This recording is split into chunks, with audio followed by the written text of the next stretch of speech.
Bien, on commence par le 25 juin 2014. Le docteur Benji demanda une tasse de sucre. La machine lui servit un gobelet en carton rempli de saccharose liquide. Le docteur l'a déclaré imbuvable. Il a ajouté la note suivante. Peu dire que j'ai pensé que ça pouvait être une bonne idée. Le docteur Zacharit lui a répondu. Pas mauvais, mais ça manque quand même un peu de sucre, je trouve. Il a ensuite demandé une tasse de procrastination. Un gobelet en carton rempli d'un liquide blanchâtre lui fit servir. Le docteur Benji émit la note suivante. Mais ça a pas de goût ce truc! Cette machine est vachement décevante. Je finirai les tests demain. Le 25 juin 2014, le docteur KM Martarion a demandé une tasse de putain d'ordre et de foutue discipline. Et il a reçu le message hors de portée. Il a ajouté la note suivante. Vous voyez, cette machine n'en a pas trouvé une once dans tout ce foutu site. La réponse du docteur Simmons fut la suivante. Vous savez que l'objet ne fonctionne pas exactement ainsi, commissaire. KM Martarion lui a répondu. Vous savez que les réaffectations à SCP-106 fonctionnent exactement ainsi, binoclard. Et le docteur Alexandra a répondu à tout ce joli monde avec un... Peut-être que les termes putain et foutu étaient de trop? Le 26 juin 2014, toujours, l'agent Kaji a demandé une tasse de chance avec comme message obtenu hors de portée. Le 26 juin 2014, le professeur Acide demanda une tasse de mot de passe. Il reçut un gobelet en carton rempli d'un liquide vert de gris qui, une fois avalé, a donné au professeur la connaissance d'un millier de séquences complexes de lettres et de chiffres, dont une a été identifiée comme le mot de passe de son ordinateur personnel. Il a ajouté la note suivante. Tout ça est bien beau, mais j'ai quand même perdu 2 bonnes heures à les essayer un par un pour trouver le bon, et je n'ai aucune idée de ce que verrouillent tous les autres. Voilà, alors ça fonctionne sur les ordinateurs personnels. Sachez que les ordinateurs qui sont reliés au serveur de la fondation ont une sécurité, c'est-à-dire qu'au bout de 3 mots de passe erronés, eh bien c'est terminé, il est bloqué, et il faut aller... voir les administrateurs réseau pour qu'ils puissent déverrouiller la session. Certains d'entre vous l'ont appris à leurs dépens. Le 27 juin 2014, l'agent Nemressa demanda une tasse de tétranitrate de pentaérythritol et de cyclotriméthylènitrinatramine. Bordel, que c'est dur à dire. Qu'est-ce qu'il a été foutre avec ces mots-là? Et il a obtenu un mélange en proportion 50-50 des deux composés tapés. Il a ajouté la note suivante. Ça les mecs, c'est plus connu sous le nom de plastique. Et c'est un bon explosif. Calmez-vous, ça n'explosera pas comme ça, il faut un détonateur. Et oui, j'ai l'autorisation de faire ce test dans le but de trouver une utilité militaire à 294. Il demanda ensuite une tasse de PETN et de RDX, et il reçut le même mélange que lors du test précédent, avec pour commentaire... Ok, donc ça fonctionne avec les abréviations. Sans doute à la condition que la personne qui tape sache ce que c'est. Il demanda ensuite une tasse de cigare et il reçut le message hors de portée. Il demanda ensuite une tasse de cigare Romeo y Julieta Churchill et il reçut une tasse d'un liquide brunâtre sentant fort le tabac froid. Ça a goûté le cigare éteint et qualifié de proprement dégueulasse par l'agent Nemressa. Il tapa ensuite une tasse de cigare Romeo y Julieta Churchill allumée, et il reçut une tasse du même liquide que lors du test précédent, à ceci près qu'il fumait. La fumée inhalée avait exactement le même goût que celle inhalée par un cigare de la marque demandée. Il a ajouté une note qui est la suivante. C'est pas mal, mais je préfère quand même les cigares classiques. Et c'est là que le directeur du site est intervenu en disant un magnifique « Arrêtez vos conneries ». Voilà. Il a ensuite demandé une tasse de sang de kaiju et il reçut une tasse d'un liquide inconnu contenant énormément d'ammoniac.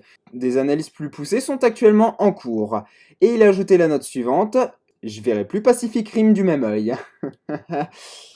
Je crois qu'il n'a pas encore compris que certaines idées de films ne viennent pas seulement de l'esprit de chaque réalisateur, mais également qu'ils ont une source et qu'ils ont une inspiration, sinon ça serait pas marrant. Le 27 juin 2014, l'agent Kaji demanda une tasse d'eau du satellite Europe. Après quelques secondes, la machine distribua un gobelet en carton rempli d'eau froide fortement magnésienne.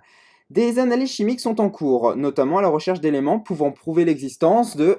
L'agent Kaji ajouta la note suivante. On n'a aucun moyen de confirmer la provenance de cette flotte, mais les gars du département des objets spatiaux confirment que c'est plausible. Le 28 juin 2014, le docteur Benji demanda une tasse de spéculoos et la machine délivra un gobelet en carton rempli d'une boisson brune dégageant une odeur de biscuit et de sucre roux. Le 13 août 2014, le docteur Benji toujours demanda une tasse de lumière. Après un bourdonnement, la machine remit une tasse d'une boisson scintillante.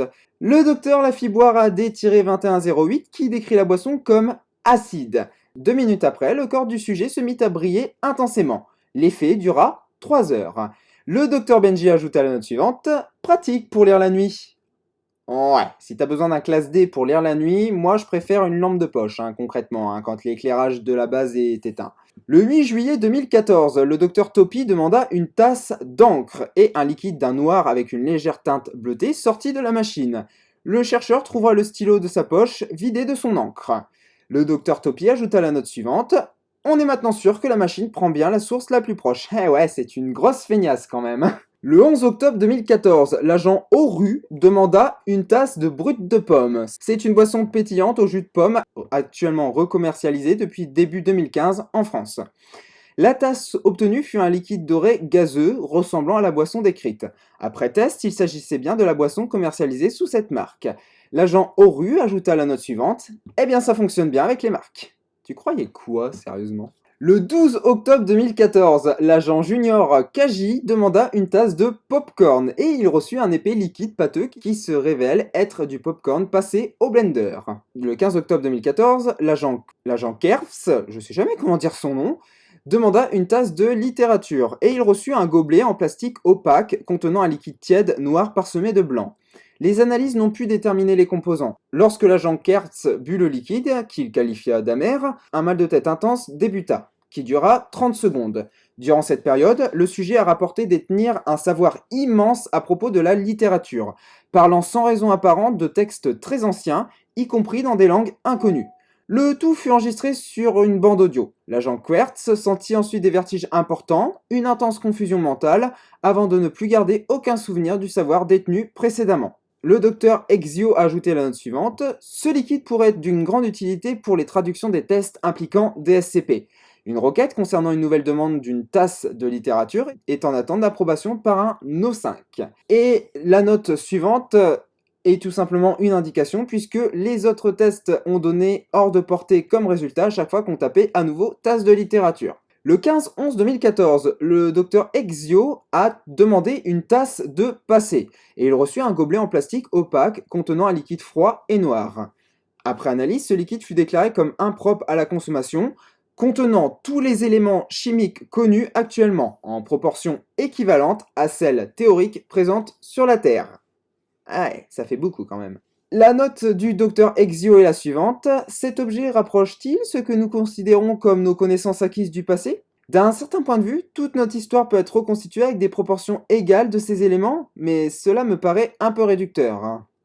Il demanda ensuite une tasse de futur. Bordel, arrête avec les demandes temporelles, sérieusement. Il reçut cependant un gobelet en plastique opaque vide. Le docteur Exio sentit cependant une légère brûlure lorsqu'il prit la tasse. La même expérience fut réitérée sous surveillance par les détecteurs adéquats dans un milieu fermé. Une trace énergétique de faible énergie particulière résulta de l'expérience, dont la cause est encore inconnue. Celle-ci est encore à l'étude. Le docteur Exio a cependant une théorie puisqu'il a ajouté la note suivante: je suppose que cette trace énergétique est celle d'un tachyon. Je n'ai pas jeté un œil au relevé, mais compte tenu de nos observations, seules ces particules voyageant plus vite que la lumière seraient susceptibles de correspondre à ce que je considère comme le futur. Non écrit, mais prévisible. C'est ce que cet objet doit avoir compris. Eh bordel, il est pas con. Le 20 novembre 2014, le docteur Topi demanda du plastique et il reçut une tasse contenant un liquide translucide gélatineux. Les tests ont pu démontrer qu'il s'agissait de plastique fondu. Le docteur Topi ne trouva que la mine du crayon qui se trouvait dans sa poche. Et il ajouta la note suivante: ce truc peut faire fondre les matériaux. Je note. Le 20 novembre 2014, le professeur Kabourik demanda une tasse de matière noire et ce test fut immédiatement refusé par les membres du test O5 avec comme note inconnue: mais ce mec est complètement fou, enfermez-le! Et je vous rassure, c'est ce qui s'est passé. Il a passé une petite semaine à proximité de certains SCP qui étaient assez dangereux et en isolement total et ça l'a calmé bizarrement, je sais pas pourquoi. Le 27 novembre 2014, le docteur Topi a demandé une tasse d'urine humaine. t'as des tripes assez chelous, mec. Et il reçut une tasse d'urine humaine, hein. Alors il faut noter que le docteur Topi se dirigeait vers les toilettes du site au moment où il a écrit cette demande, et lorsque la machine a servi le liquide, son envie pressante s'estompa. Il ajouta la note suivante. Waouh, vraiment utile. Le docteur Sonitrock lui répondit, il a vraiment le droit de faire ça. On a eu une note du directeur du site qui a tout simplement dit « Bon, les rigolos, c'est fini les demandes débiles, à force l'accès au SCP nous sera interdit. » Le 9 décembre 2014, le docteur Benji demanda une tasse de Fanta orange. Sérieusement, il suffit juste d'aller au distributeur, hein. Quelle grosse feignasse. Et il reçut une boisson orange à l'arôme d'orange. Il demanda ensuite une tasse de Fanta orange du site Aleph. Après un bourdonnement, une boisson noire métallisée remplit le gobelet. Le compteur GGR de la pièce s'affola immédiatement. Et là, j'en aimerais ça, lui fit la remarque suivante. C'est pas drôle, Benji. Et le docteur Dranok lui répondit, moi je trouve que si. Alors pour information, le site Aleph a certaines zones qui sont fortement irradiées, et c'est de là que vient la boisson. Donc boire ça, c'est assez dangereux quand même, hein, faut éviter. Le 14 décembre 2014, le docteur Alexandra demanda une tasse d'enfer. Est-ce qu'elle aurait un petit côté sombre, elle? Elle reçut un liquide extrêmement chaud, tu m'étonnes, mi-visqueux, d'une teinte rougeâtre avec une mince couche brune tachetée de noir flottant sur l'extrémité du gobelet. Après une étude approfondie de la substance, il s'agirait de magma. La résistance du gobelet à celle-ci reste un mystère. Le docteur Alexandra émit la note suivante. Dommage, j'aurais bien voulu goûter à l'enfer, moi. Le docteur Frog lui répondit, c'est un challenge. Le docteur Alexandra répondit, why not? Le docteur Benji enchaîna sur « Si l'un d'entre vous meurt en se vaporisant la gorge, je récupère son bureau. » Et l'agent aimerait ça lui répondit « À force de faire des trucs comme ça, l'un d'entre vous va se tuer ou faire exploser le site tout entier. » Le 24 décembre 2014, le docteur Topi demanda une tasse de Boué-Zé-Gifez et il reçut le message hors de portée. Il indiqua ensuite en note « Dommage, je pensais que ça marcherait ». Le 29 décembre 2014, le docteur Ilius demanda une tasse de vitesse. Il reçut un liquide vert pomme, inodore, qui coula dans un gobelet. Après ingestion, D-9468 se changea rapidement en un tas de poussière. Et des études poussées montrèrent que cette poussière était composée des cellules mortes de D-9468. Ah ouais, elles n'avaient pas eu le temps de se multiplier. Le liquide est entièrement composé d'éléments inconnus, mais sont tous possiblement trouvables sur Terre. Le docteur Ilius a ajouté la note suivante. La boisson a accéléré le vieillissement cellulaire de D-9468 à un point tel que les cellules du sujet sont mortes presque instantanément. Je me demande jusqu'où on peut pousser le vice. Et le docteur Benji lui a répondu « J'aimerais pas être à votre place quand le comité d'éthique va découvrir ça. » Ouais, moi non plus. Le 16 janvier 2015, le docteur Mouak demanda une tasse de C8I2O2H14 avec le message hors de portée qui s'afficha sur la machine. Le docteur Mouak émit la note suivante. Ceci fait suite au questionnement de l'agent Nemresa. Effectivement, quand on ne sait pas ce que c'est, ça ne marche pas. Il demanda ensuite une tasse de terreur pure et il reçut une tasse d'un liquide épais et transparent dans laquelle flottaient quelques grumeaux verdâtres. Et il ajouta la note suivante.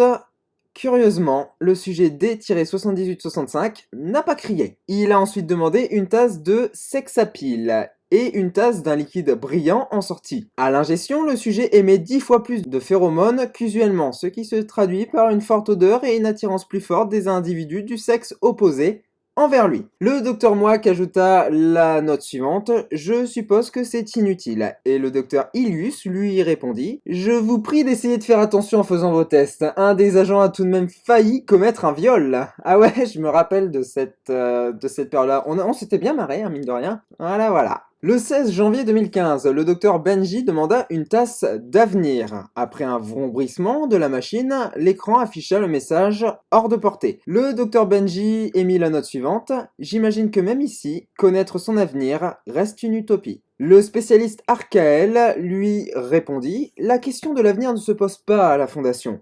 On sait tous qu'on a une chance sur deux de se faire bouffer. Lui, je l'aime bien! Et le docteur Mouak répondit « Ou brisez la nuque si vous avez la chance de nettoyer la cellule de confinement 273. » À choisir, je préfère encore ça. Le 17 janvier 2015, le docteur Mouak tapa une bière pour le professeur Kabourik et il reçut un liquide sombre et sirupeux dont les analyses révélèrent qu'il contient 20% d'éthanol et 10% de saccharose. Le docteur Mouak émit la note suivante: je préfère encore aller chercher un pack de... Le professeur Kabourik lui répondit: je me disais bien qu'elle était un peu forte pour une Guinness.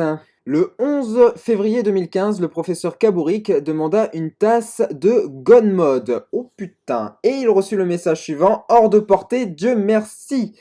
Et le professeur Kabourik émit la note suivante: mais ça fonctionnait dans le jeu. Et le docteur Exio lui répondit: alors comme ça on essaye de tricher. Le 12 février 2015, le docteur Illus tapa une tasse de... Et bien évidemment, ce test fut refusé lui aussi, Dieu merci. L'agent Johnson émit la note suivante: mais vous êtes cinglé ma parole, on fait quoi s'il en sort un kraken? Eh ben on fait comme tous les SCP, on lui marave sa gueule. Voilà. Bien. C'est tout pour cette première partie, hein. Je vais m'arrêter là, hein. Je pense que la vidéo aura duré déjà suffisamment longtemps. Je ne vais pas vous prendre plus de temps que nécessaire. On se retrouve prochainement pour la prochaine partie. Putain, c'est complètement stupide. Et quant à moi, il ne me reste plus qu'à vous souhaiter les choses habituelles, c'est-à-dire la bonne soirée, à cliquer sur le pouce, cliquer sur le rectangle rouge, le pouce levé, blablabla. Vous connaissez la chanson à force. Faites attention à vous, bonne soirée, bonne nuit ou bonne journée.